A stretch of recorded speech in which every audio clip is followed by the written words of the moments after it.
Hi hello friends, welcome back to Garuda vlogs 7. ఈ రోజు మనం ఎక్కడికి వచ్చామో తెలుసా? సాక్షాత్తు శ్రీ కలియుగ దైవమైనటువంటి శ్రీ వెంకటేశ్వర స్వామి పాదాల కింద అభివృద్ధి బాటలో దూసుకుపోతున్న తిరుపతి సిటీకి అయితే ఈ రోజు మనం వచ్చాం ఫ్రెండ్స్.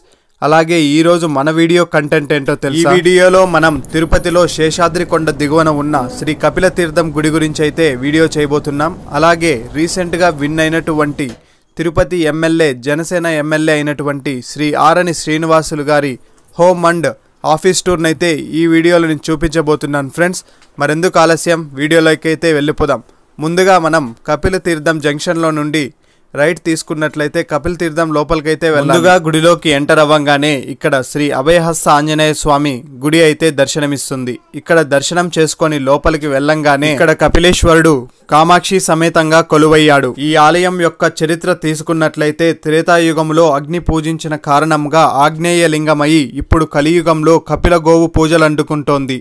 ముల్లోకాలలోని సకల తీర్థాలు ముక్కోటి పౌర్ణమి నాడు మధ్యాహ్న వేళ 4 గంటల పాటు కపిల తీర్థంలో నిలుస్తాయని ప్రతీతి.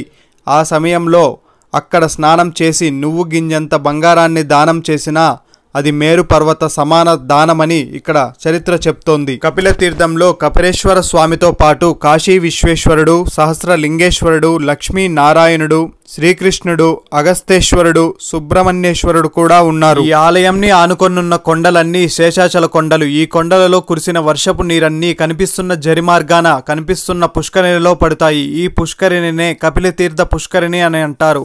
ఆ సమయంలో చూడడానికి ఈ యొక్క పుష్కరిణి కనుల విందుగా ఉంటుంది. ఆలయానికి ముఖ్యముగా శివరాత్రి నాడున అంగరంగ వైభవముగా బ్రహ్మోత్సవాలు నిర్వహించి కనుల పండుగగా అయితే ఇక్కడ టీటీడీ నిర్వహిస్తుంది. చూశారుగా, ఇప్పుడైతే మనం తిరుపతి జనసేన ఎమ్మెల్యే అయినటువంటి శ్రీ ఆరణి శ్రీనివాస్ గారి ఇంటికైతే వెళ్ళబోతున్నాం. అలాగే జనసేన యొక్క ఆఫీసును కూడా మనం హోమ్ టూర్ చేసి ఈ వీడియోలో చూపించబోతున్నాం. శ్రీ ఆరణి శ్రీనివాస్ గారి ఇంటికి వెళ్ళాలంటే కపిల తీర్థం ఎదురుగా ఉన్న వీధిలో నుంచి మనం వెళ్ళాలి. ఈ వీధిలో నుంచి ఒక 100 మీటర్లు ముందుకెళ్ళినట్లయితే ఇల్లు మరియు ఆఫీస్ అయితే వస్తుంది. ఆరణి శ్రీనివాసులు గారు నాన్ లోకల్ అయినప్పటికీ, నాన్ లోకల్ అన్న పాయింట్ని ప్రతిపక్షం పదే పదే ప్రజల ముందు పెట్టినప్పటికీ చివరకు ప్రజలైతే ఎమ్మెల్యే పదవిని ఆరణి శ్రీనివాసులు గారికి కట్టబెట్టారు.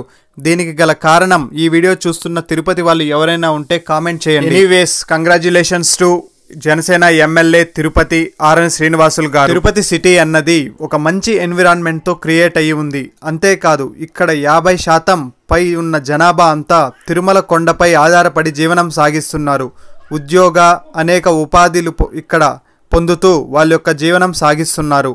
తిరుపతి సిటీ అనేది రీసెంట్గా ఒక ఎడ్యుకేషనల్ హబ్ కూడా అయితే మారిపోయింది. చదువుకోవడానికి, ఉద్యోగాలకి, హాస్పిటల్స్కి ఈ యొక్క ప్రదేశం అనేది ఒక ప్రాముఖ్యత చెందింది. ఇటువంటి ప్రాముఖ్యత చెందిన ప్రదేశంలో ఒక కొత్త వ్యక్తిని ఎమ్మెల్యేగా ఎన్నుకోవడం అనేది కొంచెం ఆశ్చర్యానికి గురి చేసిన జరిగిన ప్రజలలోని మార్పు దీనికి సంకేతమని ఇప్పుడైతే మనం శ్రీ ఆరణి శ్రీనివాసులు గారి ఇంటి దగ్గరికి అయితే మనం వచ్చేసాం. చూస్తున్నారుగా, బ్యానర్స్ అండ్ కార్ అంతా హంగామా. ఇప్పుడు మనం చూస్తున్నదే శ్రీ ఆరణి శ్రీనివాసులు గారి ఇంటికి వెళ్లే మార్గము. చూడండి ఎంత ట్రాఫిక్ ఉందో. కార్స్, బ్యానర్స్తో మొత్తం స్ట్రీట్ మొత్తం కవర్ చేసేశారు.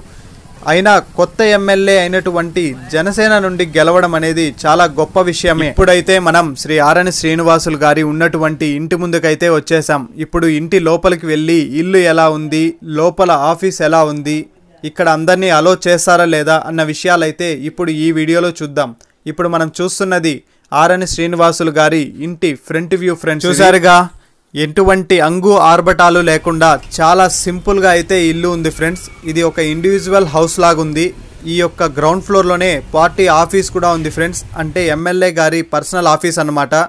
ఇక్కడ ఏదైనా ప్రజల సమస్యలు చెప్పుకోవాలంటే ఇక్కడ సార్ వాళ్ళ స్టాఫ్ ఉంటారు. మీరు ఎటువంటి సమస్య వచ్చినా ఇక్కడ అందించవచ్చు. ముందుగా మనం చూడబోతున్నాము, ఇది ఒక ఎంట్రన్స్ ఫ్రెండ్స్. ఇది ఒక ఆఫీస్ యొక్క ఎంట్రన్స్. ఇప్పుడు మనం చూస్తున్నది ఆఫీస్ లో ఉన్నటువంటి వెయిటింగ్ హాల్ ఫ్రెండ్స్. ఈ యొక్క వెయిటింగ్ హాల్ మొత్తాన్ని నేను టోటల్ మన వీడియోలో అయితే నేను చూపిస్తాను. ఈ రూమ్ లోకి ఫస్ట్ మనం ఎంటర్ అవ్వంగానే మనకి స్ట్రైట్ గా కనిపించేది జనసేన అధినేత అయినటువంటి శ్రీ కొనిదెల పవన్ కళ్యాణ్ గారి చిత్రపటం అయితే ఒక పెద్ద చిత్రపటం మనకు కనిపిస్తుంది ఫ్రెండ్స్. అలాగే పక్కనే శ్రీ కలియుగ దైవమైనటువంటి వెంకటేశ్వర స్వామి చిత్రపటం కూడా ఉంది. ఇప్పుడు మనం చూస్తున్నదే శ్రీ ఆరణి శ్రీనివాసులు గారి ఆఫీస్ ఫ్రెండ్స్ యొక్క రూమ్ ని మీరు బాగా అబ్జర్వ్ చేసినట్లయితే పవన్ కళ్యాణ్ గారి ఫోటో ఫ్రేమ్ పైన ఒక సేయింగ్ అయితే ఉంది. ఆ సేయింగ్ ఏంటో ఇప్పుడు నేను చెప్పబోతున్నాను. ఆ సేయింగ్ ఏంటంటే, ఒక మార్పు కోసం యుద్ధం చేయాల్సి వస్తే 99 సార్లు శాంతియుతంగానే ప్రయత్నిస్తాను, 100వ సారి మాత్రమే యుద్ధం చేస్తాను అని పవన్ కళ్యాణ్ గారు చెప్పిన సేయింగ్ అయితే ఆ ఫోటో ఫ్రేమ్లో చాలా క్లియర్గా మెన్షన్ చేస్తూ ఉన్నారు ఫ్రెండ్స్. చూశారుగా, జనసేన ఎమ్మెల్యే అయినటువంటి ఆర్ఎన్ శ్రీనివాసులు గారి హోమ్ అండ్ ఆఫీస్ టూర్. ఈ వీడియో మీకు నచ్చిందని నేను అనుకుంటున్నాను. నచ్చకపోతే ఎందుకు నచ్చలేదో దయచేసి కామెంట్ చేయండి. అలాగే కొత్తగా స్టార్ట్ చేయబడ్డ గరుడ వ్లాగ్స్ 7 అన్న మన యూట్యూబ్ ఛానల్ని సపోర్ట్ చేస్తూ లైక్ చేసి సబ్స్క్రైబ్ చేయండి. మరిన్ని ఇటువంటి ఇంట్రెస్టింగ్ వీడియోస్ ఇకపై వస్తూనే ఉంటాయి. నెక్స్ట్ వీడియోలో అయితే కరుణాకర్ రెడ్డి గారి హోమ్ టూర్, చెవిరెడ్డి గారి హోమ్ టూర్ మరియు టీడీపీ ఎమ్మెల్యే క్యాండిడేట్ అయినటువంటి సుగుణమ్మ గారి హోమ్ టూర్ వీడియోని నేను చేయబోతున్నాను. సపోర్ట్ చేయండి ఫ్రెండ్స్. Thank you friends.